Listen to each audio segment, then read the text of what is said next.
Tell us when you were on the phone with Mr. Casey and how you know that you were on the other end when he was searching through the woods near the area where Kaylee's remains were found. Because I've been on the case off and on since August, and the perception on the area was down near the Gonzalez's house, and I had him go down to that particular house, and I said, go to the right of it, and you'll see I'm perceiving as a chain link fence. I said, do you see the chain link fence? Women go by landmarks, men go by miles and tenths and so forth. And so he said, I see the chain link fence. And I said, great. I said, now go in the radius of about 100 feet. I said, if it has to be 100 yards, do that. I said, I had a case in Pennsylvania. I sent the people out, and they found her at 1/10 in 45 minutes in 1/10 of a mile. So I said, let's use that as an example about one of my cases. So he went out, and I guess he used a pick. I said, get a pick or a rake or something, but don't destroy the crime scene. And put the rod in the ground and try to see if it doesn't go in deep. If it doesn't go in deep, you've hit something. I said, something is not, the item is not deep in the ground. How did you know where to direct Mr. Casey?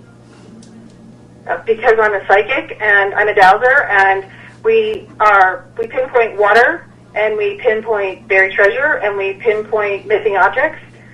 I'm written about in the Smithsonian Magazine January issue of '96 for locating missing objects from my home to New York, and I do this on a regular basis. I locate missing objects all the time. How did you get in touch with Mr. Casey? And when did you first contact him? I didn't contact Mr. Casey. An intermediary, someone else that works as a hobby to help locate missing people, he's a dowser also, had heard of my reputation for locating missing persons. Mm-hmm. And who is that? He's just an intermediary that works on projects with me. Okay. And he knows my father, who is a military dowser. Okay. A dowser.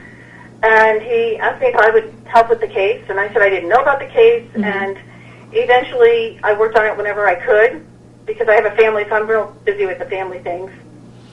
How did you know what address to send How did you know what address to send Mr. Hoover to? I mean, he went to a specific house. I didn't have anything to do with Mr. Hoover. I don't know Mr. Hoover. Mr. Casey, I apologize. Mr. Hoover is the other private eye. He was sent to a house. We have video of him searching at a house. How did you know to send him to that house? Because I had a dream about it, and I said it that. And that's what I do. I use all my talents to pinpoint where a missing person is. I use landmarks. The house was the landmark.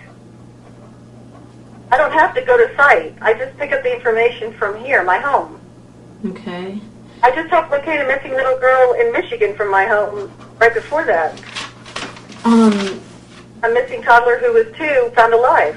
Tell me again, you were telling me earlier before we were recording about November 15th and when you called Mr. Casey at 3 a.m. When did you reach out to Mr. Casey? When he was searching in the area and you were on the phone. When was that happening? Oh, I see what you're talking about. Calling him at that time? Right. I had his emails back and forth since August, and I found his telephone numbers on my emails, and I picked up the phone and called his office and left a message. And then I didn't know if he had a home office, and I thought, well, I'll just try his cell phone at 6. So at 6 a.m. I tried his cell phone and said, hey, listen, you got to go out and go to the site. It's very, very important. I feel strongly that we have a final answer. How can we know for sure that it was you he was talking to on the other end and it wasn't, someone in Casey's camp, or, that he wasn't getting this information from Casey?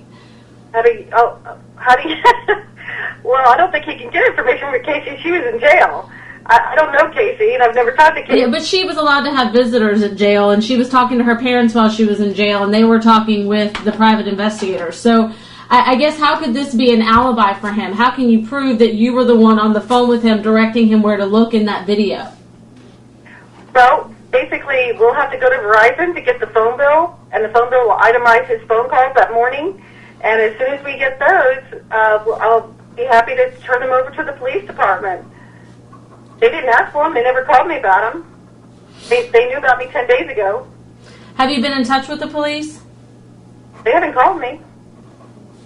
Sergeant Allen knows who I am. He talked to me in August About this case? about this case. What was your reaction when you saw on the national news this video of him on the cell phone? What was my reaction with him on the cell phone? I received a couple phone calls that the little girl was found and deceased by a couple of my clients because they knew I was working on the case. And I said, oh, well, I guess I was wrong. Oh, well. And the next thing I know, 3 days later, I got a phone call from the intermediary and from Dominic that I was right on the money. And I was like, oh, well, that's good to hear. I mean, I'm glad it's over. I'm glad the family has closure. I'm sorry it's in such a negative way. But this does happen.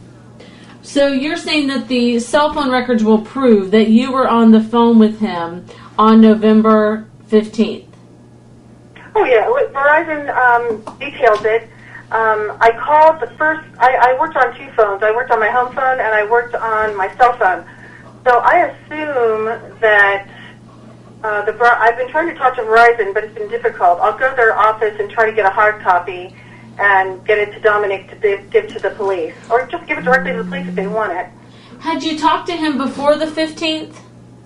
I talked to him, I think, around the 1st, because the intermediary came to my house and we worked on 5 other missing people cases, and I called to meet him on the phone for the first time. What was the first date where you told him to look in that area where the remains ended up being found? The 15th. Of November.